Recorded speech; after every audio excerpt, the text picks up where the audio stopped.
नमस्कार बच्चों, कैसे हो आप सब लोग। मैं तृष्णा पर्वतिया स्वनिर्भर प्राथमिक शाला से कक्षा 6 विषय हिंदी की इस वीडियो में आपका स्वागत करती हूँ।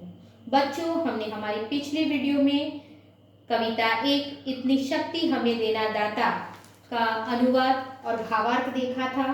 साथ में हमने अभ्यास के प्रश्नों के उत्तर को भी देखा था और समझा था।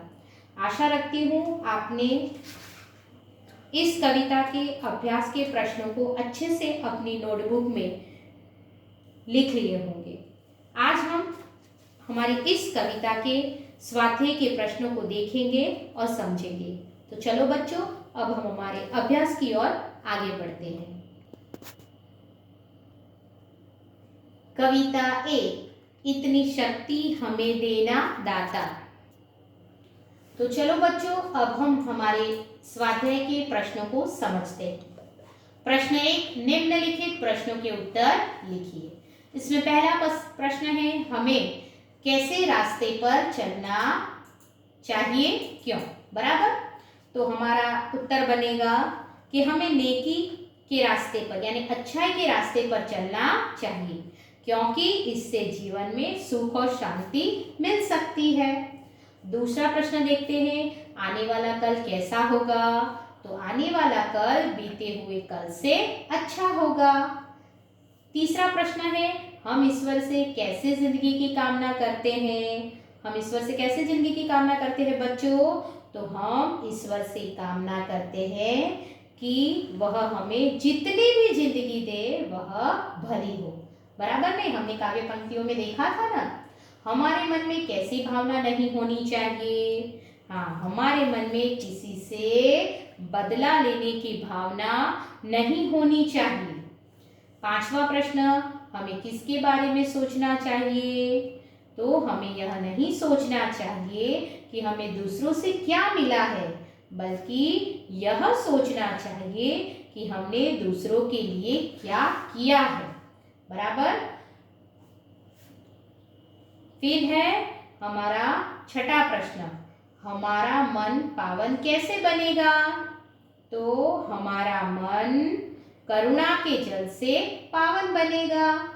सातवां प्रश्न है, कविता में कैसा जल बहाने की प्रार्थना की गई है, क्यों। बराबर। काव्य पंक्ति में था ने, करुणा का जल तू बहा की। बराबर। तो कविता में करुणा का जल बहाने की प्रार्थना की गई है, क्योंकि उससे हम सबका मन पवित्र बनेगा। किसकी रचना का अंत नहीं होना चाहिए। तो ईश्वर भगवान, बराबर, ईश्वर की बनाई हुई रचना का अंत नहीं होना चाहिए। बराबर है बच्चों। अब प्रश्न 2 देखते हैं। वह बहुत सरल प्रश्न है, उदाहरण के अनुसार समान तुक वाले शब्द लिखिए। यहाँ उदाहरण दिया गया है लड़ाई। बराबर। ऐसे शब्द हमें लिखने हैं कि जिसका अंतिम वर्ण एक जैसा हो।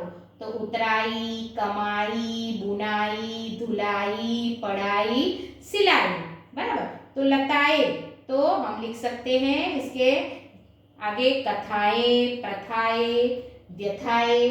आप अपने हिसाब से भी लिख सकते हो बच्चों, लेकिन याद रखना उसका अंतिम वर्ण एक जैसा होना चाहिए। बराबर। लताए, कथाएं, प्रथाएं, व्यथाएं, सुंदरता, मानवता, सफलता, श्रेष्ठता। ग्वालिन तो मालिन, तेलीन। बराबर। इस तरह से हम लिख सकते हैं। लिखावट, बराबर, तो बनावट, सजावट, बराबर, रुकावट। सुनकर, लिखकर, पढ़कर, कहकर। चिड़िया तो गुड़िया, बुढ़िया, चुड़िया। बराबर। इस तरह से आप शब्द बना के लिख सकते हो बच्चों। आगे देखते हैं। आगे है प्रश्न 3। बराबर। प्रश्न 3 है, नीचे दिए गए चित्र को देखकर चित्र का वर्णन अपने शब्दों में कीजिए। बराबर है बच्चों। नीचे दिए गए चित्र को देखकर चित्र का वर्णन अपने शब्दों में कीजिए। बराबर है बच्चों। इस तरह के प्रश्न भी आपको परीक्षा में आ सकते हैं। तो हमें सबसे पहले चित्र को अच्छे से देखना है और उसके बाद उसका वर्णन करना है।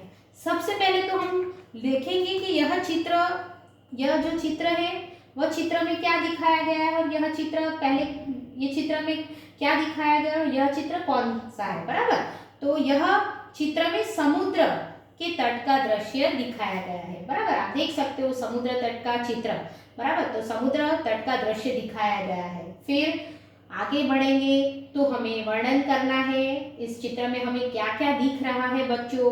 तो समुद्र में हमें एक नाव दिख रही है, बराबर। क्या दिख रही है? एक नाव दिख रही है जिसके पर ऊपर ध्वजा लगी हुई है। फिर आप अपने हिसाब से बनाकर लिख सकते हो, लेकिन जो चित्र में है वही आपको लिखना है, जो चित्र में है वही आपको लिखना है, बराबर। उसका ही वर्णन करना है, ध्यान रखना। तो आगे देखते हैं तो दो व्यक्ति नौका विहार कर रहे हैं, बराबर। यहाँ दिख रहा है ना हमें। फिर एक लड़का जो है वह तैरता हुआ दिखाई दे रहा है। फिर एक लड़का हमें गेंद से खेलता हुआ भी दिखाई दे रहा है। उसके पास एक महिला खड़ी हुई है, बराबर। एक और लड़का तट पर पतंग चगाता हुआ यानी कि पतंग उड़ा रहा दिखाई दे रहा है। एक लड़की हाथ में थैली लिए घूम रही है, बराबर, वह भी हमें यहाँ दिख रहा है। दो लड़के रेत से घरौंदे यानी कि घर बना रहे हैं। एक गुब्बारा वाला खड़ा है, बराबर, दिख रहा है ना। उसके पास एक लड़का खड़ा है। फिर यहाँ हमें आइसक्रीम वाला दिखाई दे रहा है, बराबर। एक महिला उससे आइसक्रीम खरीद रही भी दिखाई दे रही है। पास में उसका बच्चा हमें खड़ा हुआ दिखाई दे रहा है। फिर बाईं तरफ कोने में यहाँ हम देख सकते हैं, तो बाईं तरफ कोने में, बराबर, छतरी के नीचे मेज कुर्सी लगाकर दो व्यक्ति बैठे हुए दिखाई दे रहे हैं। फिर उसके पास हमें नारियल के दो वृक्ष दिखाई दे रहे हैं, बराबर है बच्चों। तो इस तरह से हम इस चित्र का वर्णन कर सकते हैं। आगे देखते हैं प्रश्न 4। प्रश्न 4 हमारा है, निम्नलिखित परिच्छेद का मातृभाषा में अनुवाद कीजिए। मातृभाषा में यानी हमें हमारे गुजराती भाषा में इसका अनुवाद करना है। तो पहला है, एक चिड़िया पेड़ पर रहती थी, एक चकली वृक्ष पर रहती હતી, उसका घोंसला पेड़ पर था। घोंसला એટલે માળો, તેનો માળો વૃક્ષ પર હતો। घोंसले में उसके 3 बच्चे थे, बराबर। घोंसले में उसके कितने बच्चे थे? 3 बच्चे थे। माળામાં તેના 3 बच्चा હતા। वह अपने बच्चों के साथ रहती थी, તે પોતાના બચ્ચા સાથે રહેતી હતી। एक दिन एक शिकारी वहां आया। एक दिवस एक शिकारी ત્યાં આવ્યો। वह चिड़िया को मारना चाहता था, તે ચકલીને મારી નાખવા ઈચ્છતો હતો, बराबर।